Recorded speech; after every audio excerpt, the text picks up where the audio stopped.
to Jordy Guns, episode 2 podcast, an Australian RC podcast, joined by my regular co-host Jordy. Hey mate, how are you? Yeah, good. How are you? Great, thanks. Good to be back. It's been 2 weeks. It's been pretty exciting actually. We've had a fair amount of people liking the video and watching it, and it's been cool. How about your end? You've had much going on at your side? Yeah. The feedback's been all positive, so that's good to see. It is. I mean, we get people. The reason we're doing this is just to promote the Australian RC scene and get more people talking about it and interested. So, yeah, it's so far it seems to be doing that, and hopefully it'll just keep on growing. I guess, Jordy, eh? Yeah, for sure. Right, this is episode 2, so we're going to go through our normal structure. Our interview person this week is Jared Ment. We did have an attempt at it before we recorded the show, but it was an epic fail on my part with the technology. So we'll have to try it another time, but we can do everything else. So how have you been for 2 weeks, Jordy? How you been the last 2 weeks? Yeah, I've just been having school, working a bit part-time, so keeping busy with schoolwork. And you haven't been on the track in that time, have you? No, we haven't raced since the state titles. So yeah. Neither have I. It's killing me. Yeah, same. We'll talk. Keen to get back out. I am too. We'll talk about the racing program, what we're doing, because we haven't raced each. Normally we will have raced. Obviously next time we would have raced, but this time was just a 2-week thing after state titles. We didn't get any races in, so we'll talk about that. So first of all, let's go through some news. First one is the TLR Queensland Carpet Nationals have been announced, 18th, 19th to 20th of March in QLD. Looks interesting. What are your thoughts on carpet racing, Jordy? Done it before? I haven't actually raced on carpet, but our backyard track is outdoor carpet. So I really like driving on it, but yeah, I haven't really experienced the racing side of it. So I was talking to you off camera, but I watch RC videos all the time, right? So, Come Drive of Us or any videos of the pros racing. I struggle to watch carpet races. Same thing. I don't think it's exciting. Yeah. I mean, I don't like watching on-road racing either. So to me, it feels like on-road with jumps. So it's probably why I don't like it so much. Yeah, true. I don't know. But I haven't tried it. And if there was a race on, I'd go for sure. But I'm not going to the carpet nationals. But anyway. Yeah. You should see. Jared said he might be going up. So it'd be interesting to see if a couple of dudes go up, how it goes. Yeah, and I think that track is the Mozzie RC one, the small indoor track. Ah, yeah. It's one of the newer tracks up there. Right, awesome. It's good to see. I mean, more racing in Australia, the better, right? Like, it's for sure. Not going to knock back races, are we? So no, that's cool. More races, the better. Definitely. Right, what's the next item on the news there, Jordy? I've got Raid Monday's unofficial RC calendar, which covers all the racing around Australia, which is good. It's all well set out. Yeah, it's got all the 1/10 Victorian side, the Australian-wide side of it, and then the 1/8 Victorian and the Australian scene in it. Yeah, so I reached out to him. He does it on Facebook. We'll put a link in the show notes to this as well as to the Carpet Nationals. But, you can do a Google Calendar, which is public, and anyone can, you can create things. I was sort of saying, should we do something like that? I know we kind of feel it's something that the governing body should be doing, an official calendar.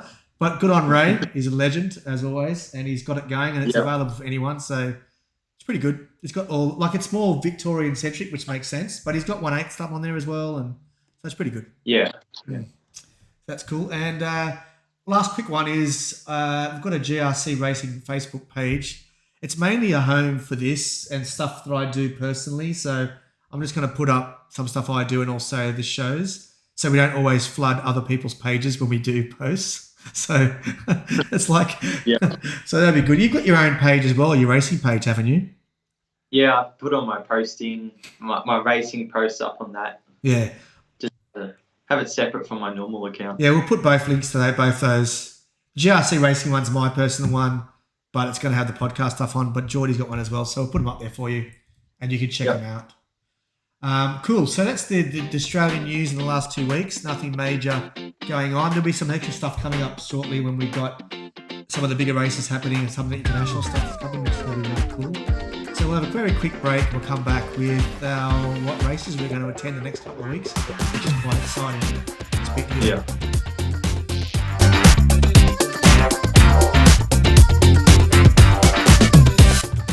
Welcome back. It was a quick break. We're now going to talk about what races we've got coming up. Jordy, take us away, son. Let's go. Yeah.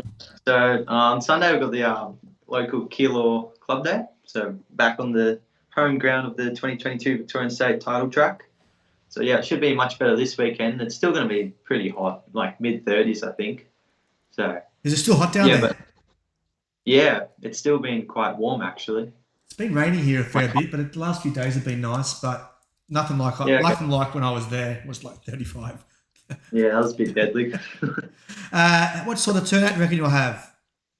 I reckon it'll still be pretty big, especially because it's still fairly new track, so everyone's still keen to learn the track as well. So I reckon about 90 to 100 entries for our club day. Wow, that'd be unreal. Which is what we usually get around, anywhere just around 100 we usually get. I think people are confused because someone asked me, am I going? And I went, said, no, that was a one-off. I won't be going to Victoria again. I want to go again, but I don't know when the next time will be.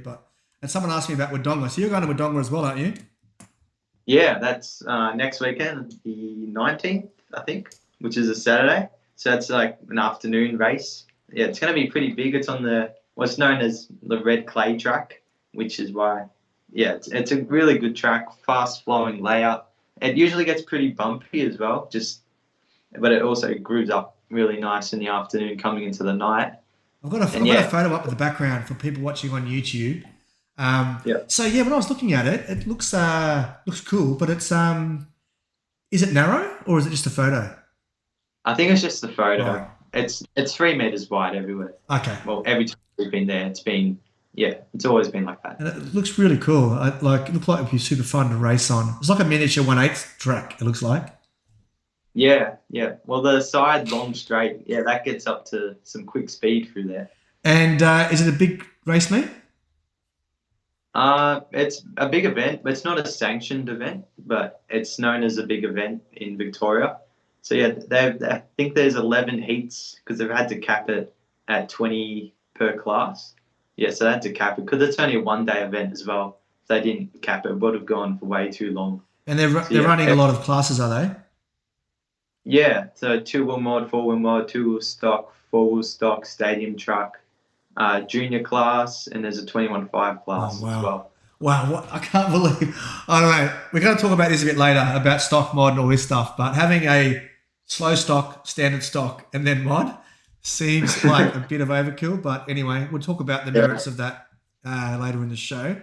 But it looks good. Looks good, man. And so it's a bit like King of the Hills, like it's a big race, but it's not a state titles or a.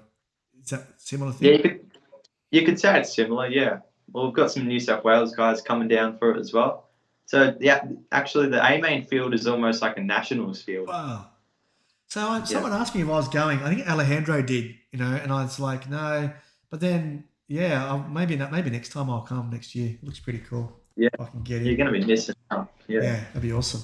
Right, so you're racing the next 2 weeks in a row. Lucky you. Yeah, busy. Yeah. Right, so I'm racing on Saturday at Ryde, which is our club spotlight. We'll talk about that in a minute, but that's amazing. So my XB2 is almost finished. I know it feels like I take a long time, but I've got a very busy life. So I kind of squeeze in an hour or so here or there each night. Finishing touches, I'm just putting in, I put a post up yesterday. I'm actually putting the radio gear in just before I did this, recording this. And I've got to just solder the motor in. I'm actually putting a 10.5 in it because at Ryde, they do open class. There's no stock or mod. So essentially they've just scrapped stock, right? Like you can come up with any motor you want. Some guys still race their stock cars. It's fine. But you're allowed to use boost and stuff. So you can basically do whatever you want. So I've raced there before with 10.5 in my tour drive and a 7.5 in my 4. Absolutely loved it. So I'm going to do that. That should be pretty cool. They do night racing there. So it starts at like 2 o'clock and goes till dark and have floodlights, which is unreal. So cool. Yeah, I'm going to love that. So that's tomorrow. So it'll be the debut for my XB2. And then in 2 weeks' time, which we'll probably have a podcast just before it, I'm racing 1/8 at the Proline Series in Canberra, which is my first 1/8 race in 12 years. I'm super excited. Bunch of people going from Sydney. Should be a pretty good field. My goal is not to come last. So Oh, no. Are you racing nitro as well? Yeah, Or just yeah, I know. I've got a whole hog. I've got both a nitro and an e-buggy, but Yeah. I'm just doing nitro because if we're going to do 1.8, I might as well go the whole hog and just do petrol. So as Yeah, that's right. long as the Yeah. car doesn't flame out the whole time. But I've got an old Hot Bodies D817 version 2. It's the one that Ronafalk used to win Vegas Worlds in 2016. So that's 5-year-old Yeah. chassis. But I don't know, it's still a pretty good car. Yeah. So Yeah, you have to get onto the X-ray ones. yeah, I know. I said to the Seckhold brothers because I'm going down. I'm staying with the X-ray guys because I run X-ray obviously I do now for 1/10. Yeah. But I don't have an X-ray car, so yeah, I might get one. If I do enough racing, I definitely will. But whether I do or not, Okay. we'll see. So we'll have to come back and talk about our races once we do it, Jordy. So Wodonga sounds awesome. Hopefully someone gets some footage or something of it. It'd be cool. Yeah, we'll have to get a couple of videos to share on the podcast. Are your brother racing? Your dad's going with you or what?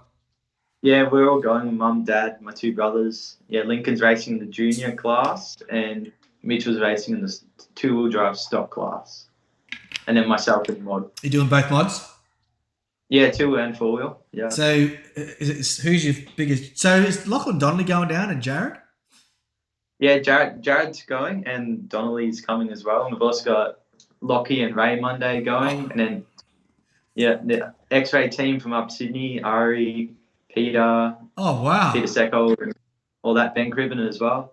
So yeah, Oh, it's going to be a big. It is nationals, except for the Queenslanders. Yeah, basically. Oh my god, that's amazing! Oh, I was so stinging. I wish I was going now. That's going to be much Yeah. harder than. I can't wait to see how you go. And it's no one's home track, really, right? Are there any fast guys in Wodonga? There's a couple local guys that are pretty quick, but yeah, like from Melbourne and Sydney, it's not really our home track, and we haven't really raced there. Well, I haven't raced there for over 3 years. Oh, so it's actually like a neutral venue, all the fastest drivers. Yeah, it's in like the middle of Sydney and Melbourne, like in between. I want to come down. Yeah. This sounds amazing. Yeah, you have to come down. I might fly down and just film the mains, come back. So where's Wodonga? Is it near the border, is it? Oh, Albury Wodonga, Yeah, of course it is. Yeah. Albury Wodonga. Yeah, we stayed there when on the way back from Vic State Titles. Yeah. Wow. So yeah, it'll be a really good event. Yeah, that's kick-ass. So how far from your house is it? 4.5 hour drive if we don't stop. So Okay. bit of a hike. And the whole family's going. You got a big car or what? Yeah, we do. Yeah. Something I wanted to tell you. I want to tell your dad. So when we were at Vic State Titles, I consider myself semi-pro, right? As much as I'm not fast, but I have all the gear, everything's smick, you know. So Jordy's dad unfolds his table, and it's got like marine carpet glued to the surface of the fold-out table. And I was like, oh my god, like that is amazing. So because I have the rubber mat that you roll out, and it's just crappy. Yeah. The pit. So I've done it. I'll put a photo up. I'll put a photo up on the Facebook page. But I got it. I went to boating. What's a BCF? And I bought some marine carpet glue, and I did it, and it looks unreal. So That's pretty true. yeah, tell your dad he's a legend. So I'll do a post and I'll do a quick video of it because I reckon he might start a trend. I'm not sure does anyone else do it or just Yeah, there's a couple local guys from Kiel that they were on it before us, and then we just did it after them. yeah, it's unreal. It's just easier. Yeah. You don't have to roll out the pit mat, and it covers the whole table. as Yeah, well. the pit mat sucks. It never covers the table properly. Yeah. The only thing I did, so I rocked up with my own. So people from overseas, in Australia, there's very few sheltered pits, right? Like, I know in the States, it seems like there's a lot of areas where there's a big undercover pit area. So everyone takes their own marquees, like a, foldable marquee, take your own tables. So I rock up with my marquee, and then your dad, his was, I think, a 3 meter one. Yeah, 3x3. So I had envy, so I went and bought one. So I've got a 3 meter one as well. So I'm like, Even more pro. I'm just so much more pro. I just need to get the X-ray sign, and my life will be complete, and win a race at some stage in my life. But yeah, so no, I'm loving it. So that was really good. So hopefully, everyone's going to be so envious in Sydney. I don't know if anyone does that in Sydney. So anyway, that was a bit of a segue, but I thought it was cool to talk about. All right. Where do we go? Racing recap. That's good. Okay, so might as well just go into the club spotlight. We talked about Keilor last week, so this week we'll talk about Ryde. And then next episode, we're actually going to get Matty Leachy and Kyle McBride, the pro, the actual Australian pro, talk about 1/8 scale in Brisbane. So we're going to just do different tracks. So if you are interested, please reach out to us. Matty reached out to me straight away after the first episode and wanted to come on and talk about 1/8 in Brisbane, which is really cool. So let's do that. And hopefully he's raced at Chargers as well. So we might get some inside information about that for Queensland. The Nationals and the Queensland state titles. Ryde is inner west of Sydney or northwest of Sydney, the city centre. It's quite a cool track. It's been there for years. One of the most historical tracks in Australia. It was like people have been racing on that site for 30 or so years. It's crazy. It's a really good club. They have floodlights, good facility. It's fenced off, so you can't get bikes onto it, which is really good. So all the knuckleheads that ride their push bikes on tracks. The Seckhold brothers took over and became president and vice president about a year ago, and they've done some really good things at the club. I mentioned they do the open class now, so there's no stock and mod. So I get to race with Ari. I had a race last time I raced there, which is a while ago. Was the commentator said Ari Barkla, Lachlan Donnelly. I happened to be third. I don't know how. I did end up third, right? For about a lap. And you know how it does it at different times? It happened to be that time. Yeah. Oh my God, it was a highlight of my career.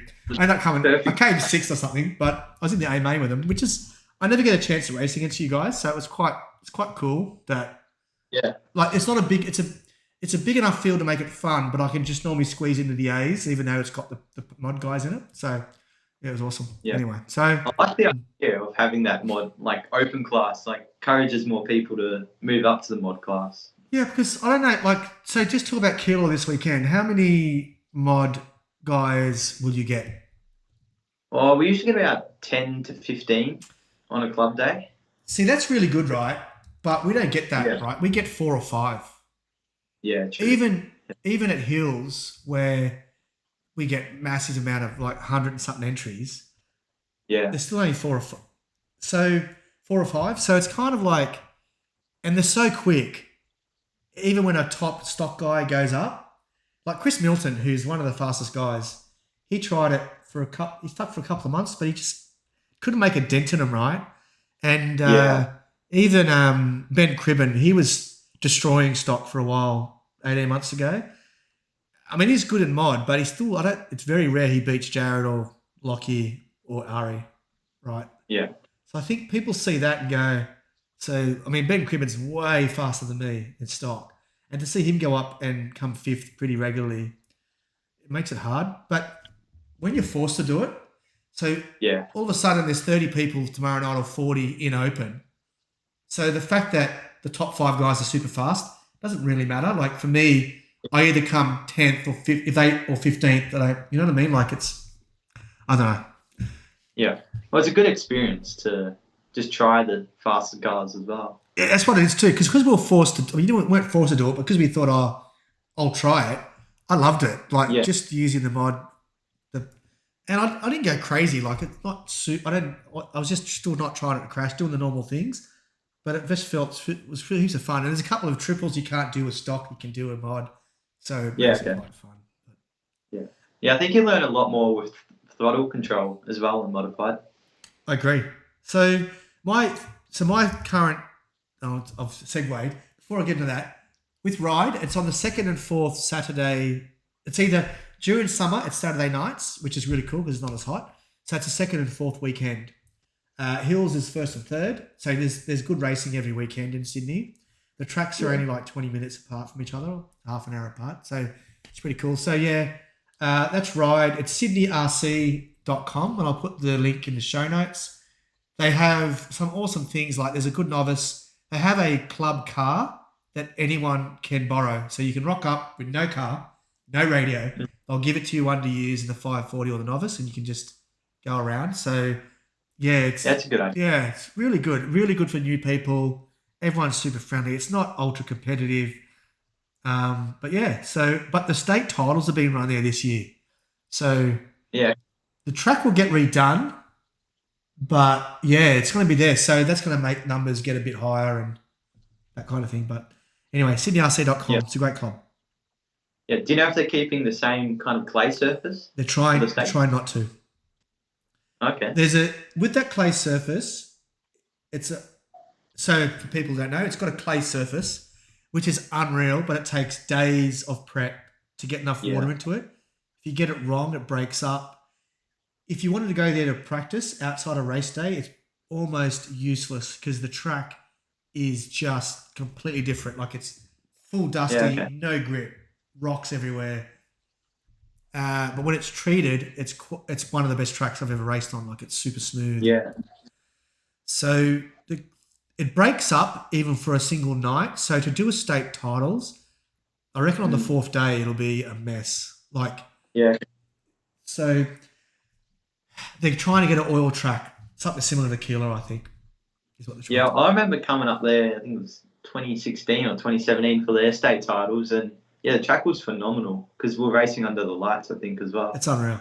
Yeah, it's unreal. So let's see. Like it'll be the same spot. It'll have the lights. But they're going to redo the layout, and I've kind of involved a little bit with the committee. So there's some good talk around what the track's going to look like. So we'll see. That's good. Yeah, but state titles, and you're coming up for that, aren't you? I think. Yeah, we'll definitely be coming up. Right. So anyway, sydneyrc.com. They've got an awesome webpage.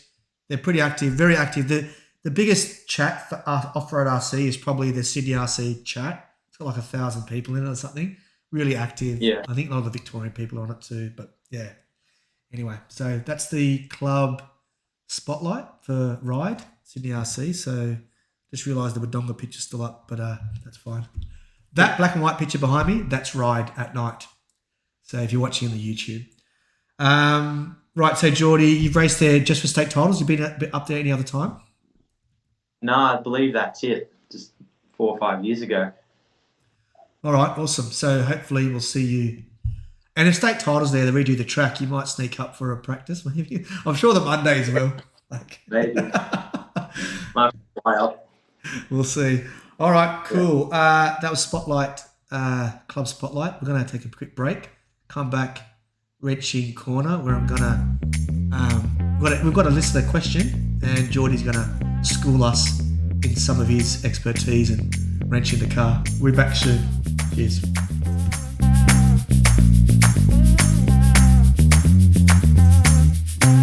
Welcome back to Jordy Guns podcast, episode 2. I'm joined by a special guest today, Jared Ment. Hey, Jared. Hey, guys. How you going? Good to have you on board. So those who don't know, well, Jared will introduce himself in a minute, but he's a local gun racer. We'll find out more about him. This is something we're going to do regularly, interviewing all sorts of racing personalities from the Australian scene. So, Jared, you're the first one. I did Jordy last time, but he's part of the podcast, but you're the first external driver. So welcome, and tell us a bit about yourself, Jared. Yeah, hey guys. So my name's Jarod Ment. I'm from Sydney, Australia. I currently drive for Team Associated, Reedy, J Concepts, J Spec, Ricky Designs, DRC, and Campbelltown Hobbies. Awesome. You're a 110th specialist, Jared. Is that all you do? 110th off road? Yeah, well, I've got an on-road car. At the moment, I'm just trying to focus on 110th off-road and get dialed in there. And then maybe in the near future, a year or two, I'd probably pick up a nitro car, I think. Awesome.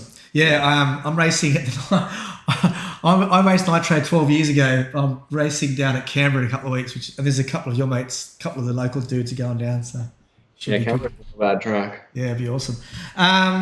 Jared, so just to talk about a bit of your history, you've run a couple of big races, or you've definitely podiumed some. So you were podium in the New South Wales state titles this year in two-wheel drive, was it? Yeah, two-wheel drive, I managed to end up second. That's right. And Vic State titles, two-wheel drive again. You were third. Yeah. Yep. And you won the stadium truck. Cool. And sixth, I think you were in the four-wheel drive. So is two-wheel drive normally better for you, or it just happened to be the way it worked out? I don't know. I've always just preferred two-wheel drive, and I think in the past we spent a lot of time just dialing in the two-wheel drive because it's always the harder class to drive, really. So I think we just spent many days getting that car dialed, and only recently, like we've been putting in bulk effort into the four-wheel drive to get like my driving style to suit the car to suit me a bit more. Awesome. And how old when you started, Jared? You one of those young Um, prodigies or what? yeah, I believe. Well, I probably had a radio in my hand from about 5, but I think I started racing at like 8 or 9. Awesome. And you started in South Africa? Yeah, Right? we started in South Africa in the scene down there. And what's it like? That's people, oh, I've got no idea. Is it much different? Is there many tracks or how popular is it? Yeah, the racing is like racing is racing, and it's pretty similar there. I don't think you have as big of a club scene, but it's like more national rounds yearly. So we got 4 or 5 national rounds there, Ah, and then in 10 scale, like it's like there were some dirt tracks when I was there, but now it's like outdoor carpet or indoor carpet. Like it's fully carpet spec. have you raced carpet there's Carpet Nationals got announced in Queensland, right? In Yeah. Australia. So, I mean, in the States, a lot of 110s is carpet indoors these days. What are your thoughts? Oh, I love carpet. Put me on carpet, I'm in my element. Really? Yeah, Awesome. carpet's the best. Wow. I don't know. I've never tried it, so I shouldn't talk about it. I don't like watching it. I love watching racing all the time, but I struggle to watch carpet races. But I mean, I still fine. But I'll have to give it a go one time. Like indoor carpet is much better. Like wooden jump faces, like where it's the same thing every single lap. Like there's no Yeah. inconsistencies in the track. That's what I like about carpet. Is like if there's a dirt track that was exact same, I'd be happy on that as well. That's probably going to be pretty hard. Yeah. What was your first RC car? So my first RC car was a Team Associated T3 stadium truck. Right. Just bashing it in the garden, taking out sprinklers, lampposts, you name it. And then when you turned to racing, what's your first race with? Yeah, so when I started racing, my first car was a TLR 22 SET. So I started in short course class. Now you mentioned TLR, right? So you used to be a TLR driver, and you switched maybe 18 months ago or something, was it? Yeah, it's still a pretty recent move. Yeah. Team Associated. And how was that move for you? How did it work out? And Yeah, obviously, I think you went really well straight away. yeah. Yeah. The change was pretty seamless for me. Like I knew there was no problem with the TLR cars or equipment. It was just the matter of the fact that I needed a team around me to help me like get to the pace that I know I should be at the track really. So like making the change, it was always going to be easy. I've got the Donnellys and Brad Burko, like locals with me, so Yeah. we're already dialed in there from the go. And then nationally, we got a big team as well, so it's super helpful. Yeah, there's a lot of top drivers. Team Associated's a big. For those who don't know, if 1/10 scale in Australia, pretty much Team Associated and X-Ray are probably the two biggest. Yeah, There are still some. I mean, the Solars are still TLR. There's Yokomo, but yeah, it's pretty much those two at the clubbies, isn't it? yeah, it's pretty much that, and that's the main reason. Like I think all the cars now are all like getting to a very similar spot, but it's just if you've got a team, it's so much easier. Yeah. Like you can all work together, and it's that much easier. What's your best achievement at the racetrack so far? Was it the state titles? Well, yeah. What is it? What do you think your best race or your favourite? I think I've had a couple like especially with Team Station, I've had some really good results recently, and like they all like have their own value to me in a different way. But probably King of the Hills, winning the two drive portion, just that was probably like 2 or 3 months after swapping to Associated. I hadn't done a club day with the cars. I'd done 2 practice days or something, and then I managed to win that. So it's just like a really good statement. Like I'm there from the get go. I don't have to wait to get used to these cars now. I interviewed you actually on my YouTube channel after I remember that was you drove so well that day. You Yeah. beat Lachlan. I remember that. Yeah, that was kick-ass. That was your first outing, wasn't it? I think. Yeah, that was my first outing. Like Yeah. I don't think I might have done 1 club day and 1 practice day. Like it was still so fresh. The cars were brand new. Yeah. Awesome. So you're obviously very good. You're part of the team driver. What's your aspirations? Like, have you been to a Worlds? Do you want to do that? Like, you have raced in the States once before, haven't you? I think. Yeah, I went to like a team boot camp in the States once with TLR back then. And I've done an 8 scale worlds, but I wasn't nearly ready enough for that worlds yet. So like I'm definitely waiting for the next 10 scale worlds. I'll be Yeah. there as soon as I can. And then Dad and I have been planning a trip to the US again this year. Awesome. Doing go race against the best. What 8K Worlds did you go to? Was the Australian one in Perth? Or? Yeah, it's the Perth ones. Oh, kick ass. That's Yeah. good. Ari Barkler come top 50 then, I think. Yeah, all Australian, like quite a few of them did unreal. Yeah. I'd driven probably once that year because that was the year we moved from South Africa to here. Yep. So just like I had other priorities that year and I just really wasn't ready for it. Yeah. Interesting. So a bunch of Aussies went to the Huddy Arena. Well, the last one, 10th Worlds, right? Which I think now, was it 2018? 19. 19, yeah.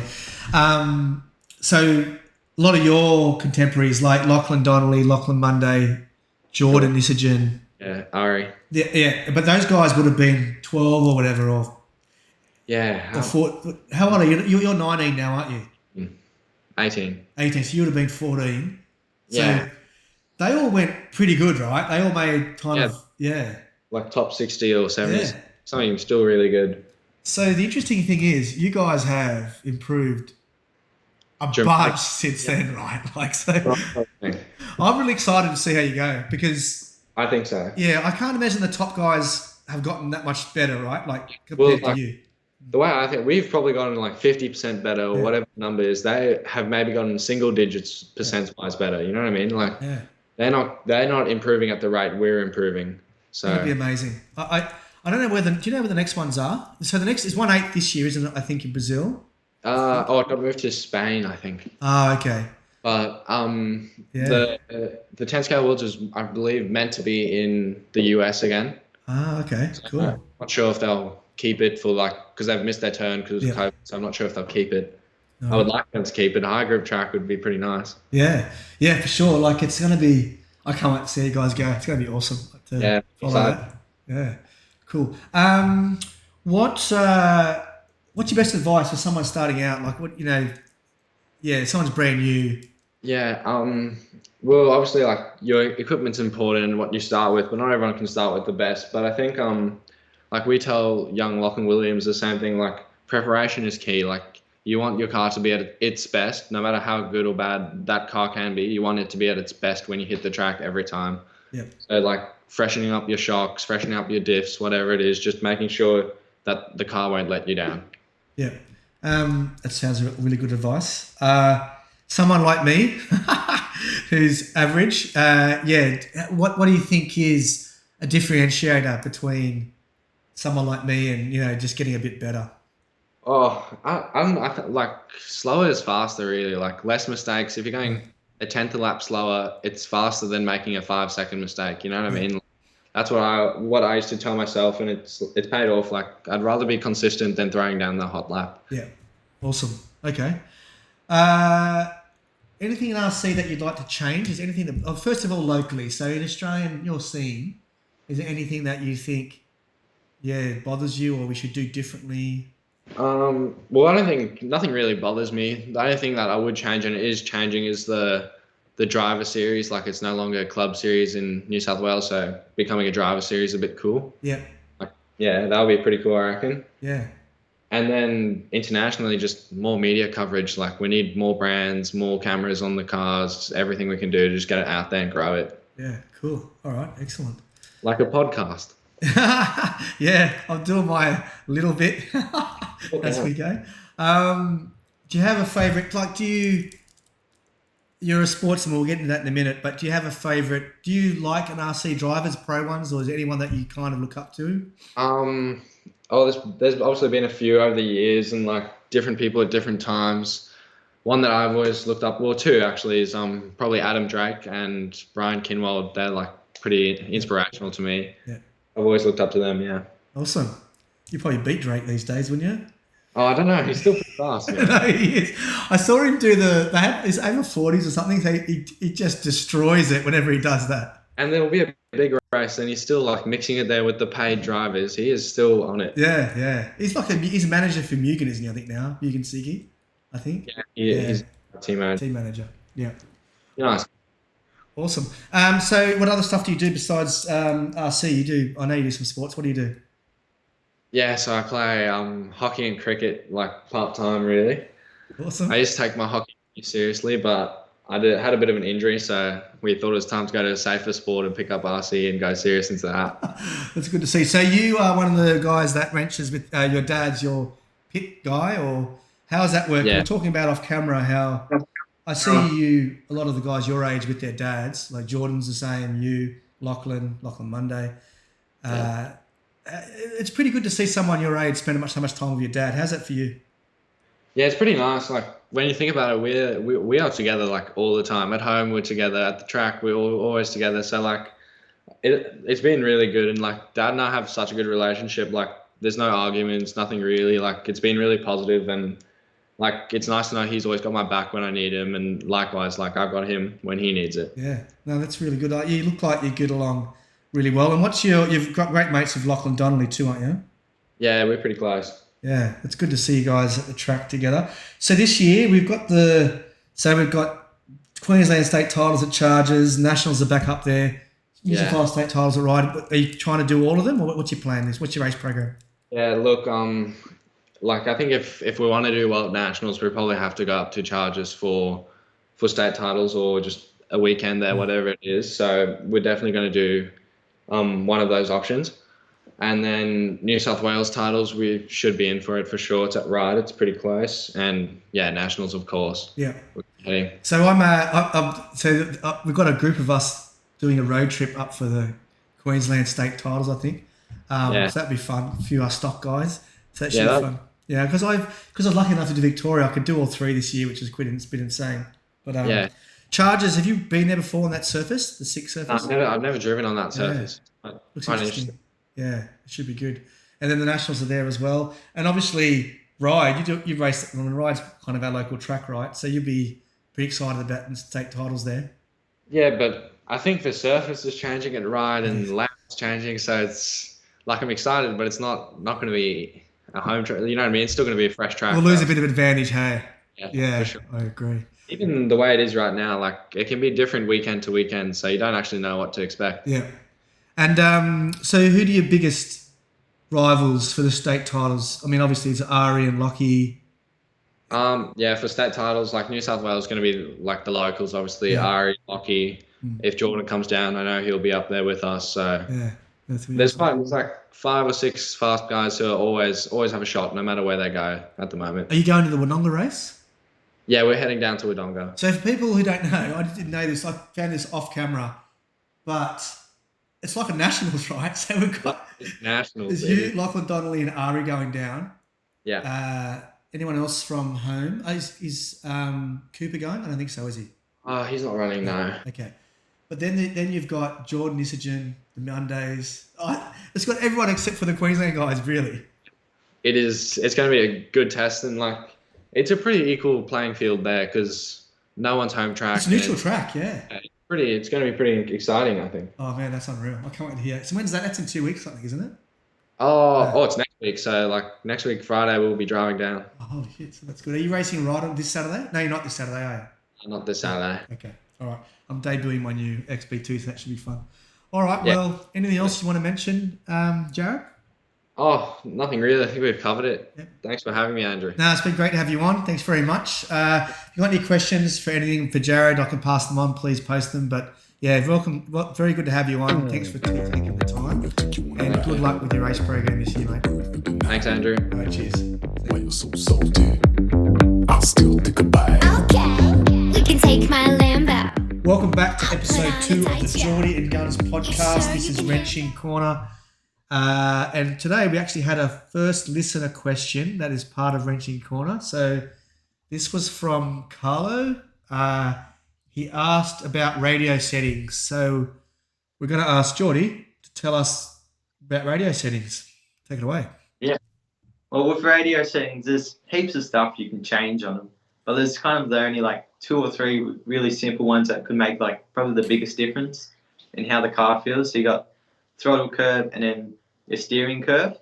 So with the throttle curve, if your car's like kind of a bit too powerful or something off the initial kind of throttle of it, you can adjust the curve so it's more linear or more progressive kind of thing. So you kind of dull it down a bit and the throttle will be a lot smoother. I'll use that a lot more for low grip as well. And then, so low grip. And then you go the other way or just keep it as like the straight line at the 0 kind of setting. Is that similar to the drive frequency ESC setting? or Yeah, very similar. Yeah, okay. but it's just kind of displayed in a different way. Yeah. On the radio. Yeah. Yeah. So then, if it's a high grip, you kind of go back to the 0 setting. Yeah. For the high grip, a bit more power off the start as well. So I do that for steering. So we talk about steering now, aren't you? Yeah. Yeah. So it's very similar for steering. If you want a more kind of smoother feel, you kind of dull it down a bit, and it'll have a bit more slower kind of reaction at the start, and then it kind of ramps up a bit. And then if it's higher grip or you would need that bit more kind of sensitivity in the steering, you kind of put it back to 0.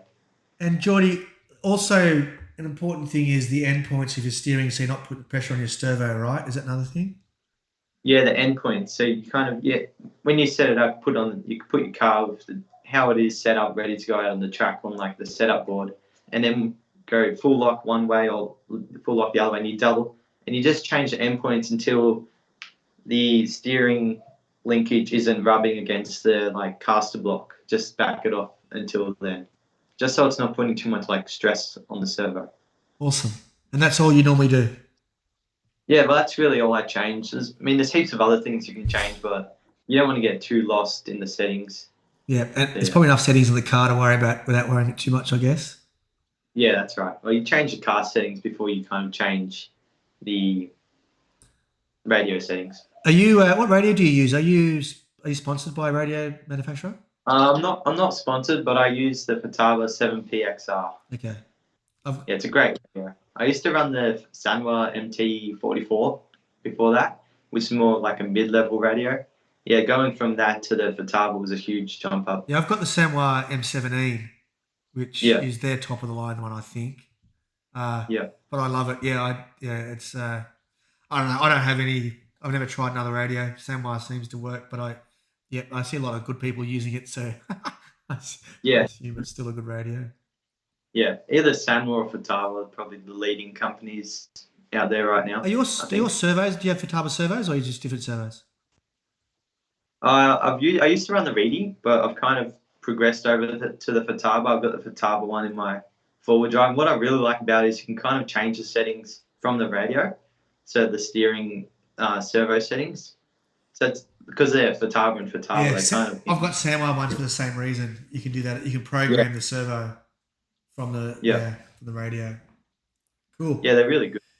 And this is more for me, but I'm assuming other people might want to ask. So it's like an interview, sorry. But your servos, do you have, like mine are the big ones, like do you have the slimmer ones or, yeah? Yeah, I run the short version in both my 2-wheel and 4-wheel drive. Is that for weight or space or both? Yeah, mainly for the weight because they're a fair amount lighter than the full size. Yeah. Cool. And it allows a bit more room in their like electronics tray to have it a bit more cleaner as well. So I'm going to keep going. This is fun. Do you use weights, like battery weights or weights at all? Like do you have brass C block or anything like that? Do you use that? Yeah. So my 2-wheel drive, I have to run I think there's a 26 gram weight under my battery. Otherwise the car is underweight. So yeah, I have to run that just for the weight. So your car is that light. So my car is never, I haven't done the XB2 and I've gotten better with the wires. So my wires, I used to have wires like bunched up. Yeah. So like a mess. Yeah. So I've now done it so they're exactly the width. So if I have to move to a different car, I'm dead. But so I haven't weighed it because I haven't finished it. But I've never had a car under weight. So your XB2 without the weight is under 1,500. Yeah, so out of the kit setup, it's actually underweight. So even without any titanium or lightweight parts, it's underweight. Oh, so that's why I've had to put the 26 gram battery weight underneath the battery. I'm going to weigh my car then. Thank you. That won't be illegal. That's good. I'm also running a Shorty battery, so that's probably another reason. But the Shorty battery allows you to keep the center of gravity very low as well. Yeah, I run Shorties originally. They started bulging. I actually just threw them out. So my ones I've got now they're Reedy batteries. I think they're not Shorty, but I quite like with the Shorty. So what milliamp hour rating are yours? I've got the 4400s. In both my cars. And you don't find it goes soft? It stays. No, I find they last about 8-9 minutes, but obviously you don't run them for that long. Yeah. But yeah, you can get like probably 2 runs out of one battery. Wow. So yeah, they last a long time. So I'm cracking. I always felt like it got soft, but there's no way it would be if yours. I had 4200 to be fair. Yeah. I got 48s now, and I find I like them. I just feel like the car feels the same at the end of the run. Yeah. Yeah, well, after a couple of years, they kind of softened up a bit as well. Yeah. So you got to keep replacing them every year or two. Is that so batteries every year or two. Servos, do you have any problem with them? Like, do they age? No, well, I've just got a fairly new one in my four-wheel drive, the new Futaba one. But yeah, I've had the Reedy one in my two-wheel drive for a couple of years, and that's lasted a fair while as well. Yeah, awesome. If you treat them right and don't bash them up all the time, they last forever. So I always charge at 1C, and so people don't know what that means. You charge it at the rating. So if it's 4800, you do it at 4.8 amps. That's what amp hours, right? So you do it. So theoretically, it's 1 hour from dead to full, but they never should be dead. Yeah. Yeah. And I always do storage charge if I'm not racing for a while. Okay, cool. That's awesome. Sorry. So wrenching corner is what it's about. So it's pretty good. Let's just ad lib. So the actual topic. So hopefully, Carlo, that answers some of your questions. Thank you for the question. Anyone's got any questions for us, please just send them through Jordy or me, either personally on Messenger or Facebook or the Guns GRC Racing Facebook page or Jordy's Facebook page. Anything you want, just fire us questions and we'll answer them as best we can. Jordy, roll centre. So last week we talked about ride height and camber and toe. So roll centre is a bit more probably the next level thing, I guess, to talk about. Yeah. Yeah, so with roll center, it's kind of the two pivot points on your car get the car. It's kind of at the turnbuckle and then where the arm meets. They're kind of like the two main pivot points when the car kind of rolls a bit. So usually a lower roll center, which means you either have more shims under the ball stud or the arm is lower. That's a lower roll center. So that's usually more for a low grip track. Or if you need the tyre to roll more, or the other way around as well. And then a higher roll centre is usually less shim under the turnbuckle and then having the arm raised up a bit so the tyre doesn't roll much. That's usually for a higher grip track as well. And it also depends on what tyre you run. Usually a pin tyre has a more rounded profile, so you want the tyre to roll more. And then usually a bar style tyre has a more flatter profile, so you don't want the tyre to roll much. Wow, I just learned something. It's awesome. So glad we asked that. So yeah, I didn't know this much. So if you put shims, if you raise your camber links in the back with shims, that's lowering the roll center, right? So it's kind of like the opposite. Yeah. If you add more, it's lower. If you take out shims, it's higher. What about the outside? If that has an effect to roll center. If I raise the outside ones, it actually has the opposite effect of the inside, right? Is that correct? Yeah, I believe so, but you don't really change the outside. Right. So it's just the inside one. Okay, cool. That's awesome. Now, do you have your Essential RC book handy? I do. It's righty. I want to hold it up. So if you are curious about this stuff and you don't remember it all, that book is amazing. It is. I've talked about it on my YouTube channel before. I'm not affiliated. I don't get any credits for it. We know Ray Monday, and he's done a lot of contribution to the book. It's unreal. Do you agree, Jordy? Even for pro drivers, I've learned heaps just reading that as well. Yeah. It's unreal. Yeah. And it's got a part there where he goes, it's like a guide to go, I'm loose on power out of a corner. And you look it up and it says, try this. For someone at my level, that is amazing. So I found at first, the first stage was learning what the car was doing. So when I first asked someone to help, they go, so is it loose on power or loose when you're under brake? And I'm like, I don't know. Just loose. So learning that first is trying to understand what the car's doing when you're doing your inputs. If you know that, then the book's amazing, I think, because it can really help you. Yeah, it's got everything you need to know, even about track, how the tracks are, what tyres to use, electronic settings as well. It's insane. We are so lucky that book is, I tell you, because everyone who wants to race, if you want to race semi-seriously at all, clubbies, just buy the book. There's a PDF version that's much cheaper because it's not a big matter. It's not a big company making it, right? Like it's a couple of guys, so it's expensive to buy the physical book because they don't print millions of them. So you can get a PDF version on your iPad, so you can take it to the track with you or your phone. But I can't recommend it enough. If you want to race and be like I'm a stock racer, B main kind of thing. I love the book, so I'd recommend it. Yeah, and Ray Monday also has some tech talks in there as well, which are really good. Yeah, that's awesome. Anyway, sorry, another segue, but that's a good. Anyway, if with the wrenching corner, if you hear things from Jordy talking about roll centers and stuff, I never thought about it with the wheels, the profile of the wheel tires. Yeah, that makes a big difference on it. So can you say it again? Say if it's pin tires, you want it to roll more. Yeah. Usually, if the tire has a more rounded profile, you want the car to roll a bit more. Right. Just so it uses more of the side of the tire. That's unreal. And you do that by if you raise the roll center, it'll roll more. Yes. Had to think about that. All right, cool. The shims. Yeah. Well, that's more roll center. Right. Yeah. Okay. Got it. Okay. Awesome. Wow, that's really good. It can be confusing, but once you know it, it sticks. Easier. Yeah. Yeah. And so when you change the roll center, you should always check the ride height, shouldn't you? Whatever you do after anything. Yeah. Well, any change you make to the car, you always got to recheck the ride height and camber, especially with roll center. That really changes the camber as well. Yeah, obviously it would because it's the okay. And I also think so things like the arm length. That's a thing. There's different holes you can choose. Like you can move it in.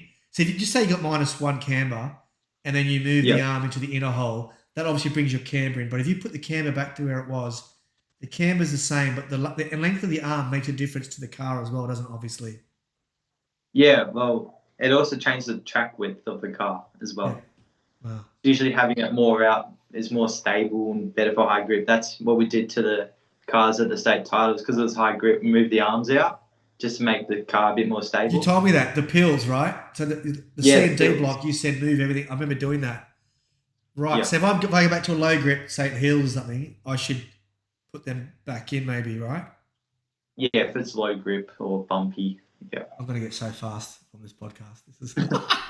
This is awesome. Watch out. I've got these two dudes, Bill and Chris Taylor, Bill Zorbalis. So the three of us are just ridiculously close in time. So, yeah, I'm hoping that this will give me a leg up. If they listen to this, they'll get the same advantage, so that won't work. But anyway, we'll see how it goes. All right.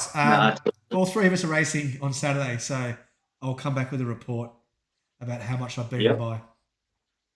Sounds good. Are you going to be racing a new two-wheel drive then? Yeah, debut. Yeah, with a 10.5 in it. So, yeah, it should be fun. I'm just going completely kit setup.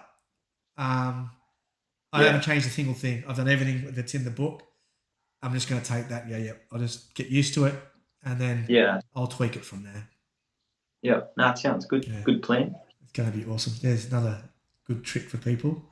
Right, okay, so that wraps up Wrenching Corner. That was great, Jordy. Thank you again. And we're going to take a break and come back. We're going to talk about a topic, is stock too fast?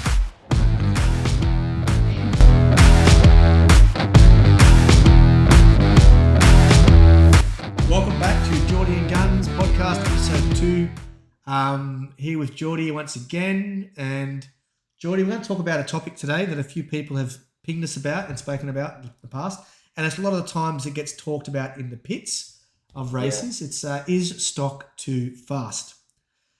So before we do we've got some hard stats from Victorian state titles. Before we do that, what's your general consensus? What are your thoughts on this topic, Jordy?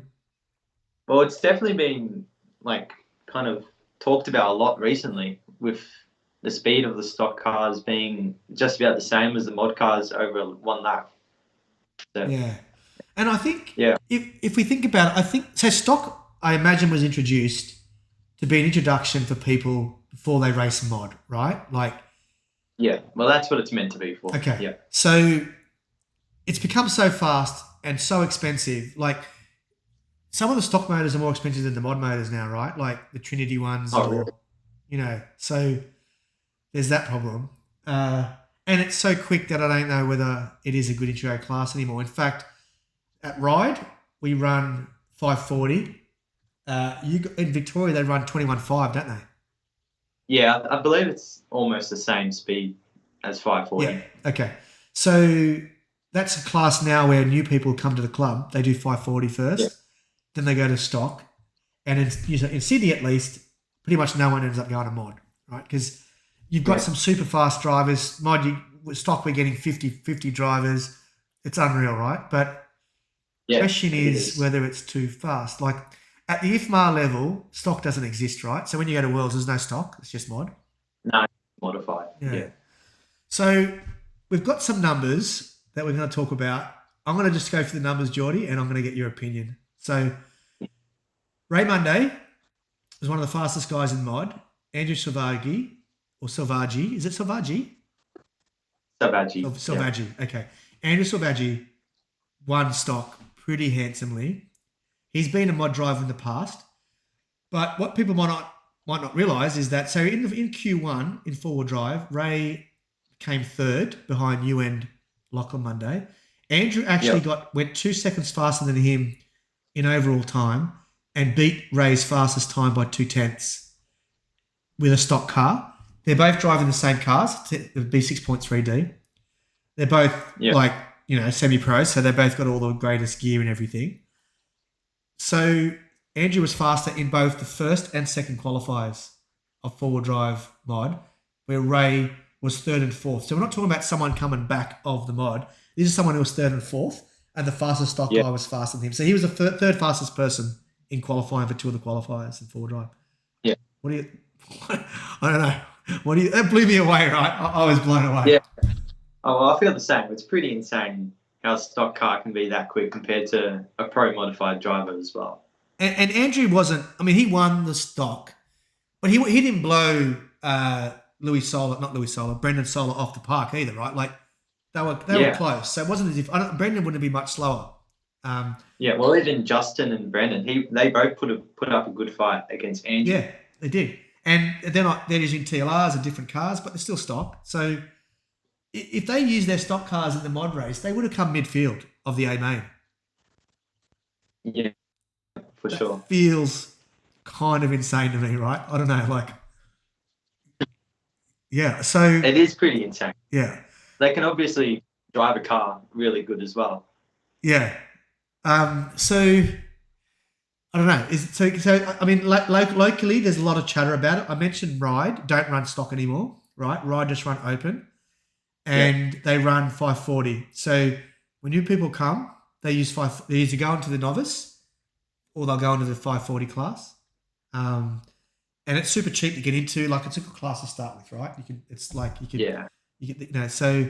And then there's no stock anymore. So it's a pretty bold move by the club. Hills haven't done that. Hills have kept stock and mod, but there's a lot of chatter around trying to change. Like there's talk around making 17.5 the four-wheel drive motor and 21.5 the two-wheel drive motor.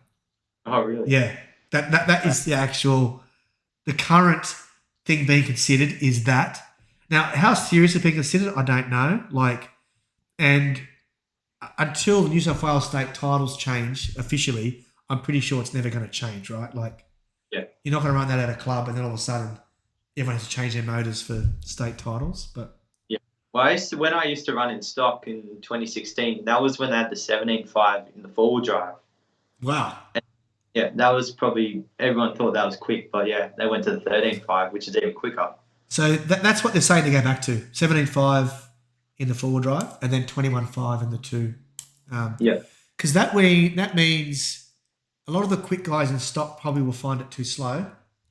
Yeah. And they'll go, okay, well, I'll just run mod, which will improve the mod numbers. And it provides a better entry. Interested in what the listeners think. This is a pretty polarizing topic. I know a lot of the stock guys are like, well, stock's great. Why would we bother? We're never going to beat the mod guys. We're never going to go to a Worlds. So, but I don't know. For me, I'm a stock guy and I kind of feel it would be better if it was slowed down.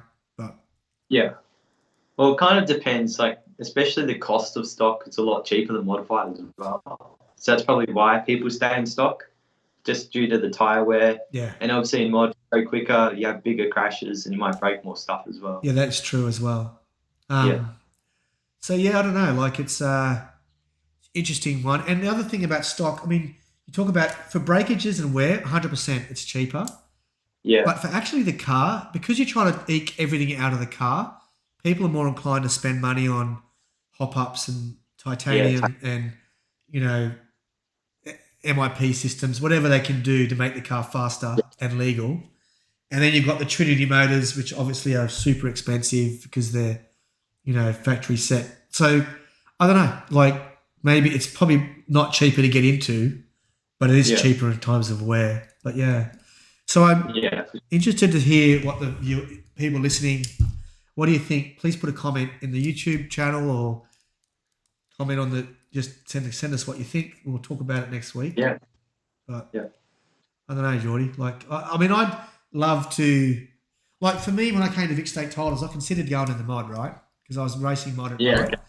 But I was like, man, yeah, it's a bit nuts. Like they're going to be, I mean, you got 20 people it might have been okay. I might have been able to squeeze into the A's maybe. But that to me means the A's in the mod would be easier to get into than A's in the stock. Yeah. Is that true? I'm not sure if that's true. It kind of is true, but you got to think about the level from the top guys to the average Joe kind of guys as well. Yeah, which is much, much higher. Yeah, because if you think about everyone in the stock A main was super quick, and even if in the B main of stock there was some really quick drivers as well. But then in the modified class, we kind of had probably about 10 really quick guys, and then the rest. It dropped off. Everyone was still quick. I'm not saying anyone's slow, but just kind of a bit more of a difference in everyone's skill. Yeah. Yeah, it's an interesting topic. I don't know. We're not going to, obviously, not for us to solve. And like I said, I'm racing mod at Ryde, but when it comes to the state titles, I'll switch back to stock in its current form because it's going to be big field and But anyway, but you mentioned earlier, I don't know, was this on the show that at Keilor this weekend you might get 10 or 15 mod drivers? Yes, we usually get about 2 heats of modified on a club day. So in Sydney, I said earlier, they get 5 or 6, right? Even for a massive club day of 100 people, we'll get 6. So that's correct. If you were in mod in that situation, I'm going to ask Jared when we get him on, but would you prefer to have, even if they're slower, more people in this, or are you happy to just race against the 6 fastest guys that are there? Oh, I mean, everyone wants to race against faster guys, but I think, especially if you're new to the sport, stock is heaps better to learn your car setup and everything. But it's more competitive in stock because you have 20 or 30 guys at all the same level, whereas mod have about 10 of the same guys at the same level. Yeah, interesting. All right. Anyway, so just thought I'd say. I mean, like if we came down to Wodonga with all the guys in, like that's where mod's at its finest, right? When you've got all the fast guys. National A main field. We're just missing probably 2 or 3 guys. Yeah, Chris Sturdy, Matty Cooper, Kyle McBride if he's going to race, which I think he is. Yeah. Apparently he's going down to the 1/8 Canberra Pro Line race. So, mate, if I can get on the same track with that guy, I'll be so happy as he zooms past me. I don't know. I'm not going to be. I won't be in his heat. I don't know how many people are going, so you never know. Yeah. I don't know how it's going to happen. It probably won't. But man, I'll be so excited to race with that guy. It'll be awesome. He's gonna come on the show, by the way, in the future. Yeah, that'd be good. So, are you going to say? No, that's all right. No, cool. Keep going. All right, no worries. Now, I think that's it, really. Yeah, I think that was it. I think I wanted to talk about. I hope Andrew doesn't mind. I don't think he will. Like, we're not saying anything bad about anyone. It's just that, if anything, we're saying Andrew's a super fast driver. But it was. I don't think anyone realised that how quick he was compared to the mod guys. It was interesting to see how quick he actually was. It was good. Yeah. All right, cool, Jordy. That wraps up the episode 2. We have to do the interview with Jared, which failed today. So I won't put the podcast out straight away until we get that interview done. But thanks, mate. Good luck with your racing. Yeah, you too. Thank you. Like winning Wodonga will be a pretty big thing for you, right? I'd imagine. I mean, yeah, even though it's not a sanctioned event, winning against those guys would be really cool. It's a Mate, tough fit. I'm so excited. I wish I could watch it. Yeah, I definitely wish I could record it. It's going to be Yeah. insane. it will be. Yeah. It'll be on Live RC, I'd imagine. Yeah, it will be. Oh, I'm not actually too sure if Wodonga do live RC or a different platform. Oh, right. Okay. Yeah. Anyway, I don't mind watching Live RC sometimes when it's something I care about. But Yeah, cool. yeah. And yeah, you got good luck in this Saturday as well. Yeah, thank you. I'm at Ryde, hopefully getting the A main. We'll see how we go.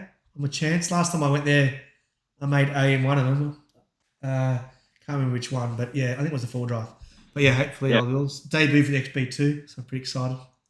Yeah. And then after that, I'll be switching to 1/8, which is kind of insane, but should be good. All right. Thanks for listening. Thanks for the people who reached out to Jordy and I. Appreciate it. Yeah, really appreciated the feedback. It's encouraging to know that people like what we're doing. We're trying our best to improve the scene. So any tips, comments about improving the show, things you want to see more, things you want to see less or hear less, please let us know. Right, yeah. Yeah, it'd be great. All right, next show we talk about our racing, Jordy. It'd be great, mate. Yeah. Thanks a lot. Have a good weekend, and I'll chat to you soon, bud. Yeah, thank you. See you, Andrew. All right, cheers. Peace out, everyone.